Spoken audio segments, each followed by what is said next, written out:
can take a picture. What? Has anyone ever savored a champagne bottle before? No, but I just saw it done on Sunday. You did? Saturday. Here. Sunday. Here. Well, first at the Brown and then here on Sunday. Okay. Yeah.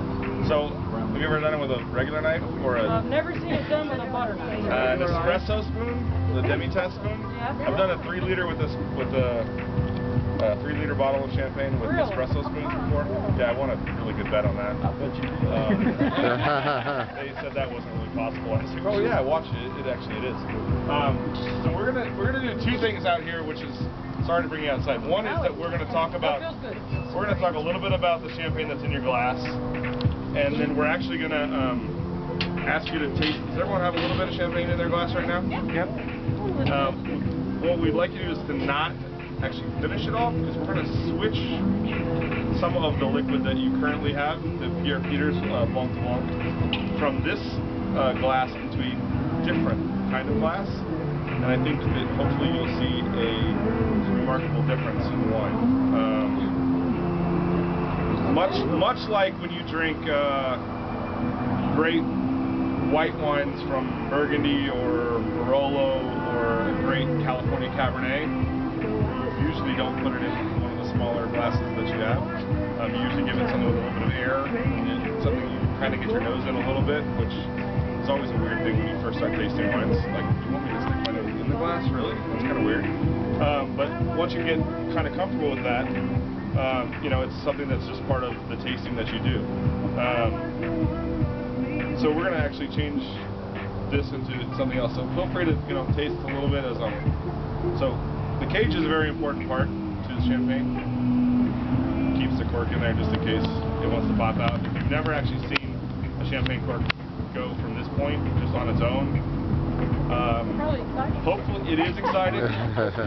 Hopefully when that does happen, it's not pointed at anyone, and the ceiling is really high. Which is why you're really supposed to treat that like a loaded gun. You should never point this at anyone. So on every the way that champagne bottles are made, obviously there's a lot of pressure here. Every bottle has a little ridge, a glass line that goes all the way down the side of it.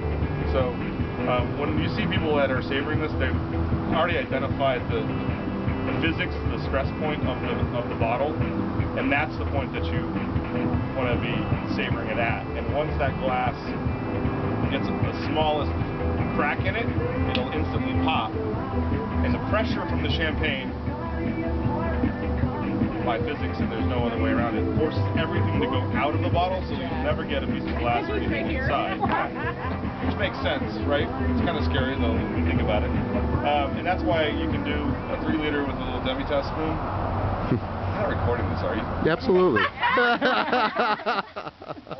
I just suddenly realized that this age of like YouTube and etc.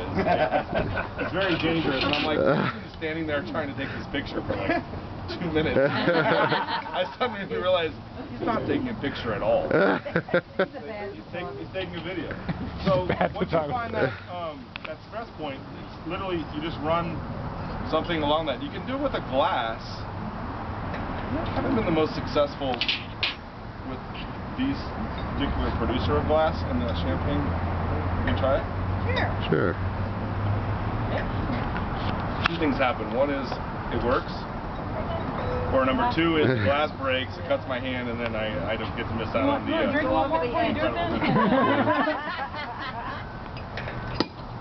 There you go. Outstanding.